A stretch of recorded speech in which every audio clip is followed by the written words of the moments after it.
Hello साथियों, जय हिंद आप सभी को। आज एसएससी सीएचएसएल का 1 जुलाई का फर्स्ट शिफ्ट का एग्जाम खत्म हो गया है। तो दोस्तों, आज फर्स्ट शिफ्ट में जो जो क्वेश्चन पूछे गए थे ऑलमोस्ट क्वेश्चन स्टूडेंट्स ने बता दिए हैं। और साथ ही अगर आप लोग का एग्जाम आने वाले अगले शिफ्टों में है या फिर अगले दिन है तो फ्रेंड्स आप लोग इस वीडियो को कंप्लीट वॉच कीजिएगा और सभी क्वेश्चन को जरूर पढ़ के जाइएगा। आपके एग्जाम में फ्रेंड्स यहाँ से 5 से 6 क्वेश्चन डायरेक्ट रिपीट जरूर होगा, क्योंकि फ्रेंड्स पिछले शिफ्ट का क्वेश्चन जो है आगे की शिफ्टों में रिपीट होता है। इसलिए आप लोग एनालिसिस जरूर करके जाना, एग्जाम में आपको डायरेक्ट क्वेश्चन देखने को मिलेगा। तो साथ ही अगर आप लोग इसी तरह से डेली एसएससी सीएचएसएल के हर एक शिफ्ट का एनालिसिस करना चाहते हैं तो साथ ही चैनल को सब्सक्राइब करके बेल आइकन को ऑन कीजिएगा, जिससे हमारा आने वाला हर एक एनालिसिस का वीडियो आप तक सबसे पहले पहुंचता रहे। तो फ्रेंड्स आइए हम लोग बिना देरी के स्टार्ट करेंगे आज के पहले क्वेश्चन को।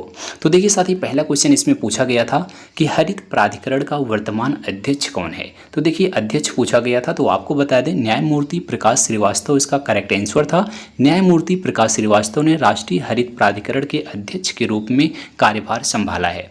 न्यायमूर्ति श्रीवास्तव कलकत्ता उच्च न्यायालय के मुख्य न्यायाधीश भी रह चुके हैं। तो इसको याद रखिएगा, इसका करेक्ट आंसर न्यायमूर्ति प्रकाश श्रीवास्तव बिल्कुल सही था।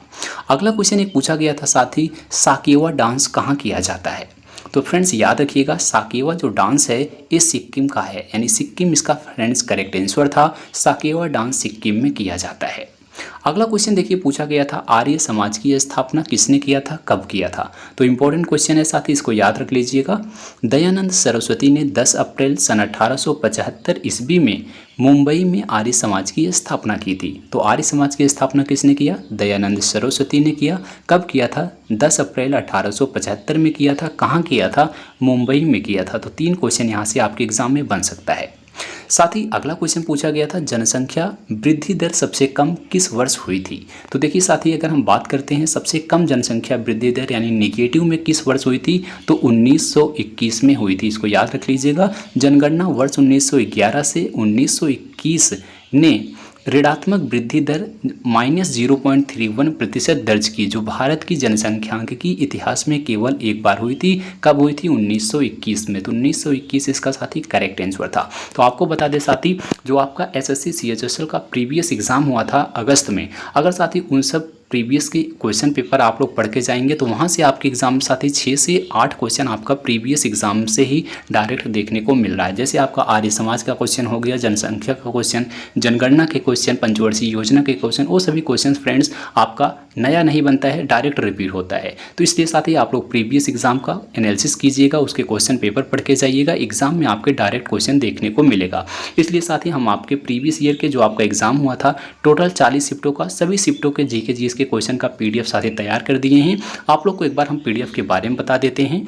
तो साथ ही यह पीडीएफ आपका अगस्त 2023 का है, यानी साथ ही जो 2023 के अगस्त महीने में आपका एसएससी सीएचएसएल का एग्जाम हुआ था उसके क्वेश्चन पेपर हैं। तो इसमें साथ ही आपके 40 शिफ्ट का एग्जाम हुआ था। 40 शिफ्टों में लगभग साथ ही आपके 500 से ज़्यादा जीके जीएस के क्वेश्चन पूछे गए थे। तो इस पीडीएफ में आपको साथ ही 500 से ज़्यादा जीके जीएस के क्वेश्चन साथ ही हिंदी माध्यम में दिए गए हैं। सभी प्रश्नों के उत्तर जो हैं साथ ही वो एक्स्ट्रा फैक्ट के साथ दिए गए हैं। यहाँ से साथ ही आपके एग्जाम में जो है हर एक शिफ्ट में 6 से 7 क्वेश्चन डायरेक्ट देखने को मिल रहा है। अगर साथ ही इस पीडीएफ को आप लोग लेना चाहते हैं तो इस दिए गए व्हाट्सएप नंबर पर आप मैसेज करके मात्र साथ ही 20 रुपये के न्यूनतम शुल्क में इस पीडीएफ को प्राप्त कर सकते हैं। तो साथ ही पीडीएफ लेने के लिए व्हाट्सएप नंबर पर मैसेज कीजिएगा, सभी जानकारी आपको मिल जाएगी।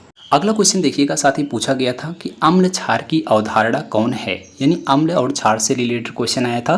तो आपको बता दें, परिचालन अर्थ में अम्ल कोई भी पदार्थ है जो पानी में घुलने पर H+ आयन की सांद्रता को बढ़ाता है, और क्षार कोई भी पदार्थ है जो पानी में घुलने पर OH- की आर्द्रता को बढ़ाता है। तो अम्ल एवं क्षार से रिलेटेड एक क्वेश्चन देखने को मिला था। अगला क्वेश्चन आपका देखिए रिपीटेड क्वेश्चन है, एग्जाम में बार बार क्वेश्चन पूछा जाता है, मौलिक अधिकार का प्रावधान किस भाग में है। तो इसका करेक्ट आंसर आपका भाग 3 बिल्कुल सही था। अनुच्छेद 12 से 35 वर्णित भारतीय नागरिकों को प्रदान किए गए हैं। वे अधिकार हैं जो सामान्य स्थिति में सरकार द्वारा सीमित नहीं किए जा सकते और जिनकी सुरक्षा का प्रहरी सर्वोच्च न्यायालय होता है। तो भाग 3 इसका साथ ही करेक्ट आंसर था। अगला क्वेश्चन देखिए पूछा गया था, 100% साक्षरता वाला संस्थान कौन सा है। तो 100% साक्षरता की अगर हम संस्थान की बात करें, 1991 की जनगणना के अनुसार केरल का काकोट्टायम जिला पूरे भारत में पूर्ण साक्षरता दर हासिल करने वाला पहला जिला बना है। तो कौन सा है, केरल का काकोट्टायम है।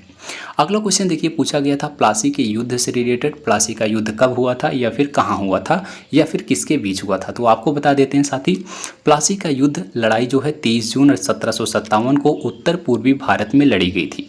रॉबर्ट क्लाइव के नेतृत्व में ब्रिटिश ईस्ट इंडिया कंपनी की सेनाएं बंगाल के अंतिम नवाब सिराजुद्दौला और उसके फ्रांसीसी सहयोगियों की सेनाओं से भिड़ गई।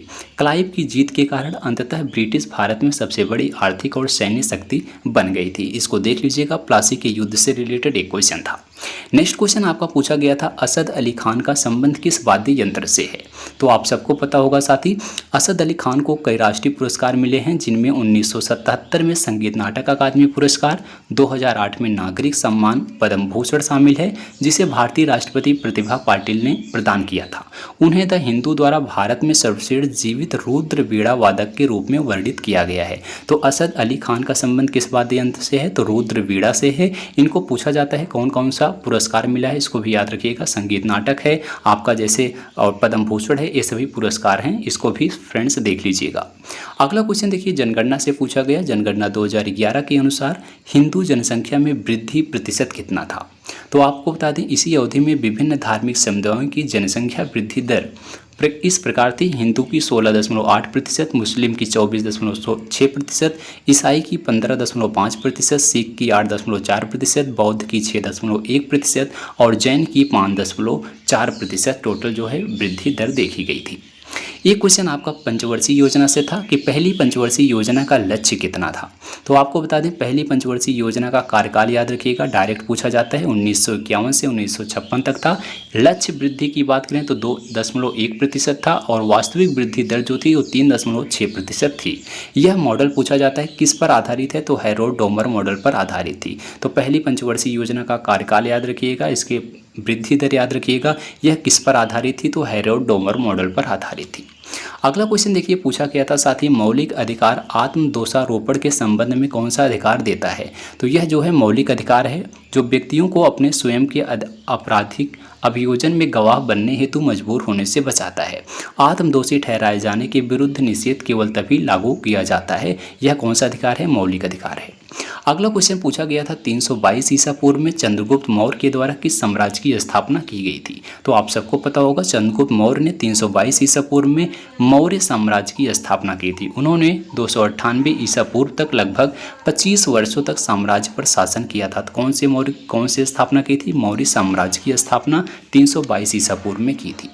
अगला क्वेश्चन आया था कि किस पंचवर्षीय योजना का उद्देश्य बुनियादी और भारी उद्योगों के विकास पर विशेष जोर देने के साथ तेजी से औद्योगिकरण करना था। तो ये जो है दूसरी पंचवर्षीय योजना था।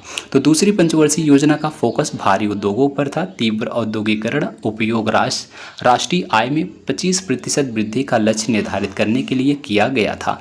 तो ये जो है आपका सेकंड पंचवर्षीय योजना, इसका करेक्ट आंसर था साथी। अगला क्वेश्चन पूछा गया था जनगणना में लिंगानुपात किस प्रकार निकाला जाता है। तो देखिए साथी, लिंग अनुपात की बात करें कि गणना लिंग अनुपात जो है महिलाओं की संख्या और पुरुषों की संख्या इंटू जो है गुण किया जाता है 1000 के रूप में, इस प्रकार निकाली जाती है। यानी महिलाओं की संख्या पहले निकाली जाएगी, फिर आपकी पुरुषों की संख्या आपान में जो है 1000 किया जाता है। उसके बाद अगला क्वेश्चन साथी पूछा गया था किस नृत्यांगना को सबसे कम उम्र में पद्म भूषण पुरस्कार मिला है। तो इसमें आपका सोनल मानसिंह करेक्ट आंसर था। सोनल मानसिंह भारत की एक भरतनाट्यम और ओडिसी नृत्यांगना हैं जिनका जन्म 30 अप्रैल 1944 को हुआ था। भारत के राष्ट्रपति उन्हें राज्यसभा सदस्य के रूप में चुनाव के लिए प्रस्तावित किया है। 1992 और 2003 में सबसे कम उम्र की पुरस्कार विजेता के रूप में पद्म भूषण और पद्म विभूषण पुरस्कार उन्हें मिला था। तो किसे मिला था, सोनल मानसिंह को। अगला क्वेश्चन था पोंगल तमिलनाडु 4 दिवसीय उत्सव किस फसल कटाई के दौरान किया जाता है। आपको बता दें यह तमिल सौर कैलेंडर के अनुसार थाई महीने में मनाया जाता है और आमतौर पर 14 या 15 जनवरी को पड़ता है, इसलिए इसे थाई पोंगल के नाम से भी जानते हैं। यह किस देवता को समर्पित है, तो याद रखिएगा यह सूर्य देवता को समर्पित है। अगला क्वेश्चन था निर्वाचन आयोग कैसा निकाय है। तो आपको बता दें भारत निर्वाचन आयोग एक स्वायत्त एवं अर्ध न्यायिक संस्थान है। नेक्स्ट क्वेश्चन आया था कि 2018 एशियाई खेलों में भारत के उद्घाटन समारोह में ध्वजवाहक कौन थे। तो याद रखिएगा साथी नीरज चोपड़ा 2018 एशियाई खेलों में भारत के लिए उद्घाटन समारोह ध्वजवाहक थे। तो कौन था, नीरज चोपड़ा थे। अगला क्वेश्चन था वर्तमान में राष्ट्रीय उप सुरक्षा सलाहकार कौन है। तो देखिए वर्तमान में राष्ट्रीय उप सुरक्षा सलाहकार की बात करें, केंद्र सरकार ने देश के उप राष्ट्रीय सुरक्षा सलाहकार विक्रम मिस्री को अगला विदेश सचिव नियुक्त किया है। तो विक्रम मिस्री इसका करेक्ट आंसर था। अगला क्वेश्चन था 2023 में लाडली लक्ष्मी योजना किस राज्य ने शुरू किया था। तो 2023 में तेलंगाना सरकार गृह लक्ष्मी योजना की शुरुआत करने जा रही है, जो SC ST BC समुदायों की महिलाओं के लिए एक वित्तीय सहायता कार्यक्रम है, ताकि उन्हें उनके घर का निर्माण करने या सुधारने में मदद मिल सके। इस योजना के तहत प्रत्येक लाभार्थी को एक बार की सहायता राशि के रूप में 3 लाख रुपए प्रदान किया जाएगा। नेक्स्ट क्वेश्चन देखिए, पूछा गया था 1771 में कौन सा बैंक स्थापित किया गया था। तो 1771 की अगर हम बात करते हैं, भारत में बैंकिंग प्रणाली की शुरुआत जो है 1771 में बैंक ऑफ हिंदुस्तान की स्थापना के साथ हुई थी। तो 1771 में किस बैंक की स्थापना हुई थी, तो हिंदुस्तान बैंक ऑफ हिंदुस्तान की स्थापना की गई थी। तो साथ ही ये सभी क्वेश्चन जो है आज SSC CHSL के 1 जुलाई के फर्स्ट शिफ्ट में क्वेश्चन देखने को मिला था। और साथ ही अगर आप लोग इसी तरह से हर एक शिफ्ट का एनालिसिस करना चाहते हैं तो चैनल को साथ ही अभी सब्सक्राइब करके बेल आइकन को ऑन कीजिएगा। आपको यहाँ पर हर एक शिफ्ट का एनालिसिस डेली मिलता रहेगा। तो साथ ही वीडियो को लाइक जरूर करना, दोस्तों में शेयर करना। मिलते हैं अगली वीडियो में, तब तक के लिए जय हिंद जय भारत।